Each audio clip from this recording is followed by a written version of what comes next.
Hi everyone, welcome to the channel Chemistry by Simran Khosla, where we are going to understand the concept of Fajan's rule in this specific video. So let me just share the screen with you all, and here it is. So this is Fajan's rule. A Fajan's rule क्या है? We will be understanding this in detail. जब भी हमें compounds को classify करना होता है, then we usually consider it कि आयनिक है, कोवलेंट है, और इसी तरीके से हम बहुत सारे ऑर्डर्स लगाने वाले क्वेश्चंस भी करते हैं।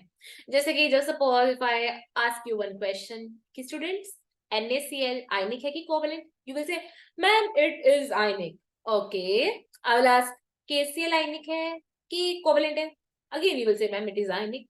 ओके, व्हाट इफ आई से कि NaCl और KCl दोनों आयनिक है, पर कौन सा ज्यादा आयनिक है? What is this question? Okay, LiCl, NaCl, KCl, RbCl, CHCl, बताओ इनमें से सबसे ज्यादा आयनिक कौन सा है? How will you get the answer? कैसे बताओगे आप मेरे को इसका answer? फजान्स rule, फजान्स rule is the answer. फजान्स rule के जरिए आप इस तरीके के क्वेश्चंस को आंसर कर सकते हो। Now, what is this Fajans rule? Fajans rule को समझने के लिए इसकी 3 बेसिक्स हैं, उनको समझने के लिए हमें कुछ टर्म्स को देखना पड़ेगा। ठीक है, क्या फजान्स रूल का है क्या बेसिस, पहले मैं आपको वो बताती हूँ।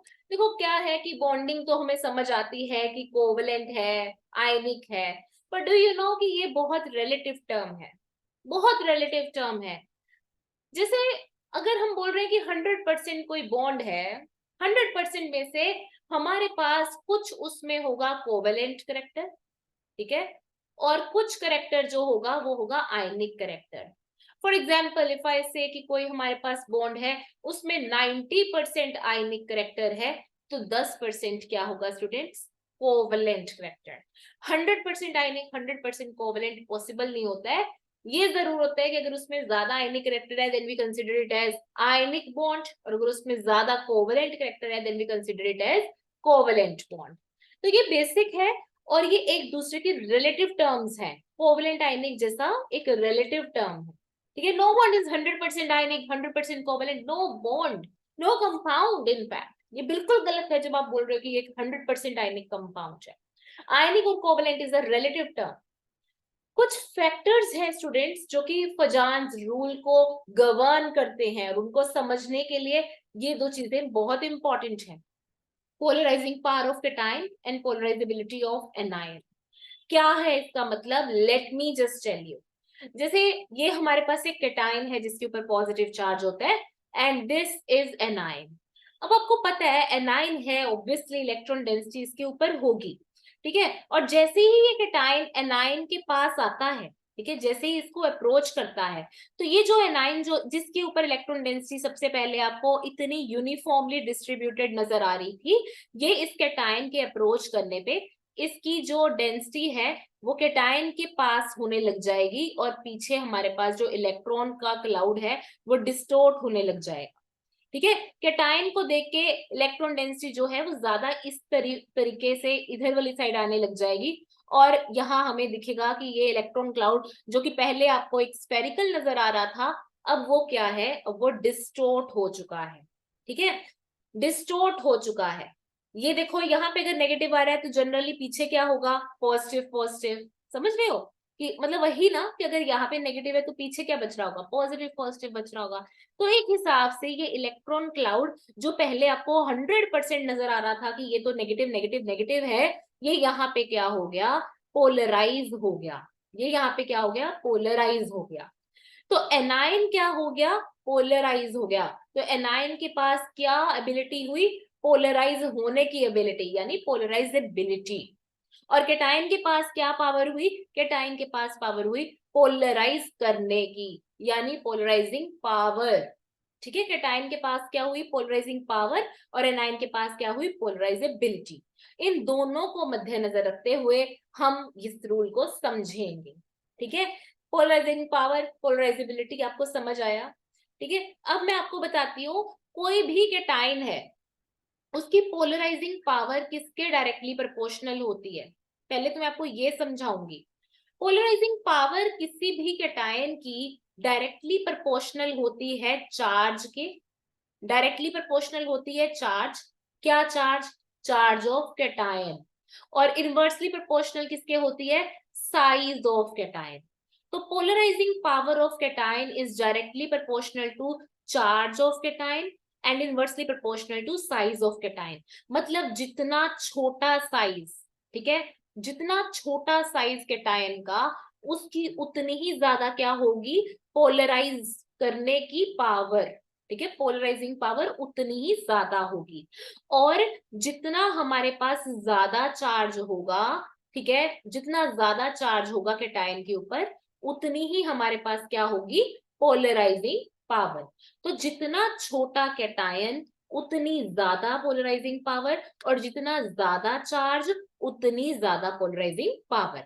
तो अल्टीमेटली आपको यही फॉलो करना है, ये वाला ऑर्डर, कि polarising power of cation is directly proportional to charge of cation, inversely proportional to size of cation. It is just like छोटा पैकेट बड़ा धमाका, छोटा साइज तो बड़ा धमाका, यानी बड़ी पोलराइजिंग पावर, ठीक है। और पोलराइजेबिलिटी की बात करें तो पोलराइजेबिलिटी ऑफ किसकी होती है? कैटायन की कि एनायन की? एनायन की, है ना।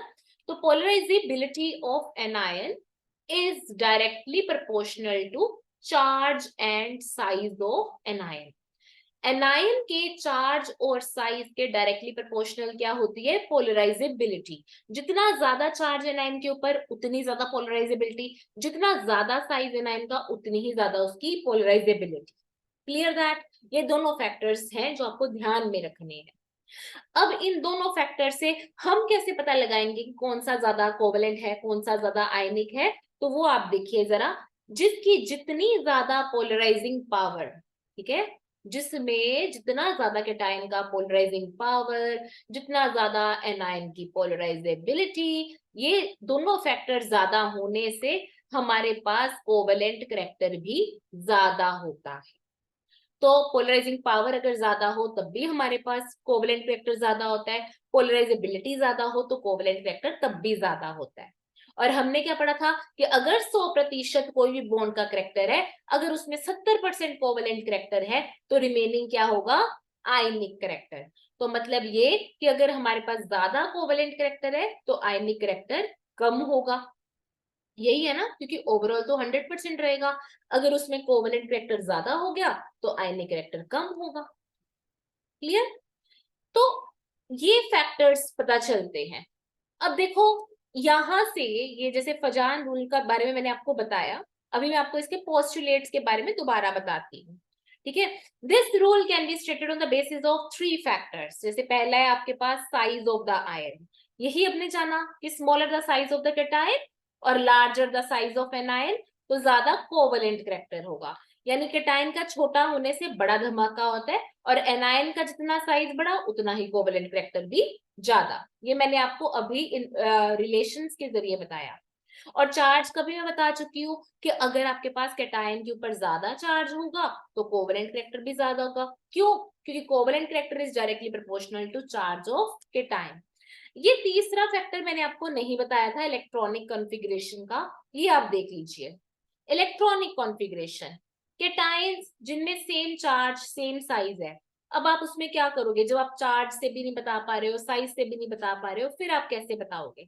फिर आप ये बताओगे कि वो वाले कैटायन जिनमें ये वाली कॉन्फ़िगरेशन है, N-1 D0 NS0, ठीक है, which is found in transition elements, उनका कोवेलेंट करैक्टर ज्यादा होगा as compare to NS2 NP6 वाली कॉन्फ़िगरेशन से, जो कि एल्कली अल्कलाइन में ज्यादातर पाई जाती है, ठीक है, पी ब्लॉक में पाई जाती है। उनसे ज्यादा जो हम देखते हैं, चलो पी ब्लॉक वाले तो कैटायन बनाएंगे नहीं, कैटायन तो बनाएंगे एल्कली या एल्कलाइन अर्थ मेटल्स। तो एल्कली एल्कलाइन अर्थ मेटल की कॉन्फ़िगरेशन से ज्यादा आपके पास कोवेलेंट करैक्टर देने वाली कॉन्फ़िगरेशन किसकी है? ट्रांजिशन मेटल्स की।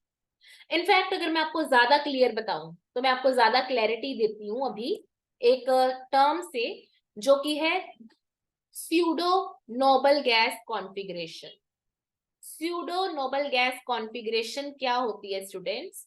ये होती है हमारे पास कि कोई भी केटाइन्स जिनमें आपके पास 18 इलेक्ट्रॉन बन रहे हो in the outer most shell, ऐसे केटाइन जिनमें 18 इलेक्ट्रॉन बन रहे हो आउटर मोस्ट शेल में, कैसे? NH2, NP6, ND10। तो ये देखो तीनों के तीनों लास्ट शेल में है NNN, और इनका टोटल 18 इलेक्ट्रॉन बन रहा है वैलेंस शेल में। तो ये वालों का हमेशा ही जो है स्यूडो नोबल गैस कॉन्फ़िगरेशन बोलते हैं, और उनका कोवेलेंट कैरेक्टर हमेशा ही ज्यादा होता है। जैसे जिंक 2 पॉजिटिव है, आपको पता है जिंक का Z इज इक्वल टू 30 है, ठीक है? तो ये क्या, इसकी कॉन्फ़िगरेशन हमारे पास क्या होगी? इसकी कॉन्फ़िगरेशन हमारे पास होगी 1s2 2s2 2p6 3s2 3p6 4s2, then हमारे पास क्या आएगा 3d10। और जब हमने Zn2 पॉजिटिव किया तो हम लिखेंगे 1s2 2s2 2p6 3s2 3p6 3d10, क्योंकि जब इलेक्ट्रॉन्स निकलने हैं तो वो फोर्थ शेल से बाहर निकलेंगे, ठीक है? तो अब आप देखिए आपके पास ये 18 इलेक्ट्रॉन स्पीशी बन रही है ना, 3s2 3p6 3d10, 18 electron species बन रही है। तो ये 18 इलेक्ट्रॉन स्पीशी बन रही है, यानी ये स्यूडो नोबल गैस कॉन्फ़िगरेशन है। तो डेफिनेटली Zn2 पॉजिटिव आयन वाले की कोवेलेंट कैरेक्टर ज्यादा होगा। वैसे ही आप कॉपर का बात कर लो, कॉपर पॉजिटिव की।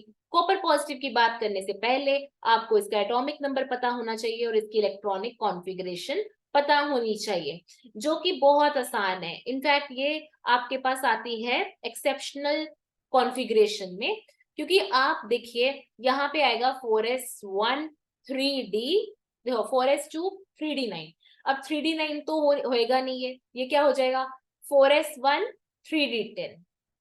अब जब इसमें से एक इलेक्ट्रॉन रिमूव करवाना होगा तो 4s में से रिमूव हो जाएगा, तो आपके पास कॉन्फ़िगरेशन आएगी 1s2 2s2 2p6 3s2 3p6 3d10। Again ये 18 इलेक्ट्रॉन स्पीशी बन गई, स्यूडो नोबल गैस कॉन्फ़िगरेशन हो गई। तो मतलब ऐसा कंपाउंड जिसमें कॉपर पॉजिटिव होगा उसका कोवेलेंट कैरेक्टर ज्यादा होगा। क्या बोला मैंने? इसको मैं एग्जांपल्स के जरिए भी बताती हूँ। ऑर्डर ऑफ कोवेलेंट कैरेक्टर देखिए जरा, LiCl NaCl KCl RbCl CaCl, इन सब में एनाइन सेम है, Cl नेगेटिव, ठीक है? अब हमारे पास जो आएगा चार्ज भी सेम है, Li positive Na positive K positive Rb positive Cs positive. यहाँ पे साइज का आएगा, तो साइज हमें पता है लिथियम का सबसे छोटा, then sodium, then potassium, then rubidium, then caesium. और हमें पता है कि जब केटायन के साइज की बात करते हैं तो उसका इनवर्सली प्रोपोर्शनल क्या है, कोवेलेंट कैरेक्टर। तो मतलब LiCl सबसे ज्यादा कोवेलेंट, फिर NaCl, फिर KCl, फिर RbCl, एंड देन आपके पास CsCl। सो ये आपके पास क्या है, कोवेलेंट कैरेक्टर का ऑर्डर है। अब आपसे अगर आयनिक कैरेक्टर का पूछते तो आप इसका उल्टा कर देते, ठीक है? तो अब देखो कोवेलेंट कैरेक्टर ज्यादा है तो आपके पास आयनिक कैरेक्टर क्या होगा, कम होगा। आयनिक कैरेक्टर कम होने से मेल्टिंग पॉइंट कम हुआ, बॉइलिंग पॉइंट भी कम हुआ। क्लियर? और कोवेलेंट कैरेक्टर किसी चीज का ज्यादा होता है तो कलर इंपार्टिंग टेंडेंसी भी ज्यादा होती है, क्योंकि कोवेलेंट कंपाउंड्स जो है वो यूजुअली इनसोल्यूबल होते हैं यूनिवर्सल सॉल्वेंट में, ठीक है ना? तो इनसोल्यूबल होंगे तो यानी प्रेसिपिटेट फॉर्म करेंगे, प्रेसिपिटेट फॉर्म करेंगे तो कोई ना कोई कलर भी होगा। Am I clear? गुड। अब देखो AgF AgCl AgBr AgI, यहाँ पे सबकी जगह Ag positive Ag positive Ag positive है। अगेन यहाँ पे साइज का आएगा, क्योंकि फ्लोरीन क्लोरीन ब्रोमीन आयोडीन इन सबके ऊपर -1 चार्ज है, तो साइज का हम लगाएंगे यहाँ पे, और आपके पास आयोडीन का साइज सबसे बड़ा है। तो कोवेलेंट कैरेक्टर कैसे आएगा? कोवेलेंट कैरेक्टर हम एनायन का, हमें पता है कि कोवेलेंट कैरेक्टर जो है किसी भी एनायन का वो डायरेक्टली प्रोपोर्शनल क्या है, साइज ऑफ एनायन के। ऐसा ही है ना, एनायन के केस में चार्ज और साइज दोनों के डायरेक्टली प्रोपोर्शनल होता है। तो यानी कि AgF का कोवेलेंट कैरेक्टर सबसे कम, फिर AgCl, फिर आपके पास AgBr, एंड देन आपके पास क्या आ जाएगा, AgI। तो ये आपके पास क्या आ गया है, कोवेलेंट कैरेक्टर का ऑर्डर। इसी तरीके से मैंने अभी आपको एक कंसेप्ट पढ़ाया था और उसमें बोला था कलर इंपार्टिंग टेंडेंसी।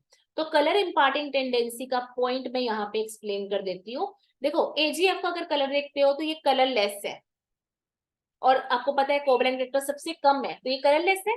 AgCl की बात करते हैं तो ये आपके पास व्हाइट है, ठीक है? ये आपके पास क्या है, येलो व्हाइट है। और अगेन आपके पास क्या आ जाता है, पेल येलो।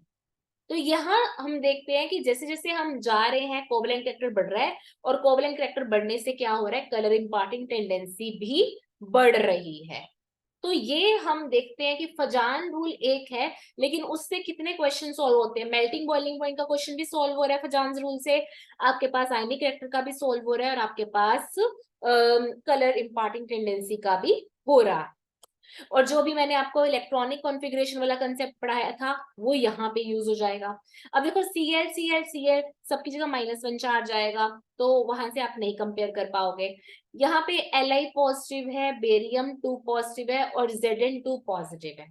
ठीक है, जब भी आपको चार्ज और साइज में कंफ्यूजन हो कि किसको कंपेयर करना चाहिए, जैसे लिथियम बेरिलियम जिंक को चार्ज के माध्यम से हमने कंपेयर करना है या साइज के माध्यम से, तो आपको चार्ज के माध्यम से ही करना है। ठीक है, चार्ज को प्रेफरेंस देनी है। अब चार्ज की प्रेफरेंस के अकॉर्डिंगली जिसका जितना ज्यादा चार्ज उसका उतना ही क्या होगा, कोवेलेंट कैरेक्टर ज्यादा। लेकिन बेरिलियम और जिंक में से हम किसको ज्यादा मान्यता देंगे, हम देंगे जिंक को, क्योंकि जिंक की है configuration pseudo noble gas configuration. हमने अभी पढ़ा था Zn2 पॉजिटिव जो है वो स्यूडो नोबल गैस कॉन्फ़िगरेशन रखता है, और इसीलिए इसका कोवेलेंट कैरेक्टर ज्यादा होगा। ठीक है जी, तो ये हमारे पास कोवेलेंट कैरेक्टर होगा। कोवेलेंट कैरेक्टर की इनवर्सली प्रोपोर्शनल क्या है, आयनिक कैरेक्टर। कोवेलेंट कैरेक्टर जितना ज्यादा उतना मेल्टिंग बॉइलिंग पॉइंट कम होगा, कलर इंपार्टिंग टेंडेंसी उतनी ज्यादा होगी। तो ये हमारे पास पजांस रूल के बेसिस पे क्वेश्चन बन सकते हैं। लेकिन अगर कहीं पे आ जाए कि which of the following statement is correct, तो वहां पे आपको एक पॉइंट और हेल्प करेगा, that will be about the limitation, कि फजान्स रूल जो है ये क्या है, ये एक क्वालिटेटिव लॉ है। क्वालिटेटिव मतलब हमें वैसे बता देता है कि कौन सा ज्यादा कोवेलेंट है, कौन सा ज्यादा आयनिक है, ये बता देता है। लेकिन अगर ये पूछ ले कि कोवेलेंट कैरेक्टर की परसेंटेज कितनी है, तो वो ये रूल नहीं बता पाता है, यही इसकी लिमिटेशन। तो इसको करेक्ट स्टेटमेंट या इनकरेक्ट स्टेटमेंट में स्टेटमेंट वाइज ये चीज पूछी जा सकती है, तो आपको पता हो। तो अब आप फजान्स रूल के रिगार्डिंग स्टेटमेंट वाइज क्वेश्चन भी कर लोगे। आप अगर आपको कोई ऑर्डर लगाना आ जाए तब भी लगा सकते हो, कौन कौन सा, melting point, boiling point, colour imparting tendency, आयनिक कैरेक्टर, कोवेलेंट कैरेक्टर। ठीक है, ये 5 तरीके के क्वेश्चंस आपके यहाँ से हल हो सकते हैं। सो आई होप आपको ये समझ आया होगा, अच्छे से क्लियर हुआ होगा ये कंसेप्ट। फिर भी अगर आपको कोई डाउट है तो आप कमेंट बॉक्स में मेरे से पूछ सकते हैं। I will be most happiest person कि आपको मैं आंसर जब कर पाऊंगी, और आप लोगों का डाउट जब कोई आएगा। एंड और इसके अलावा अगर आपने अभी तक चैनल को सब्सक्राइब नहीं किया है तो आप सब्सक्राइब कर लीजिए, और मोर ओवर अगर आपने बेल आइकन नहीं प्रेस किया तो वो भी कर लीजिए, सो दैट आपको टाइमली नोटिफिकेशन मिलता रहे।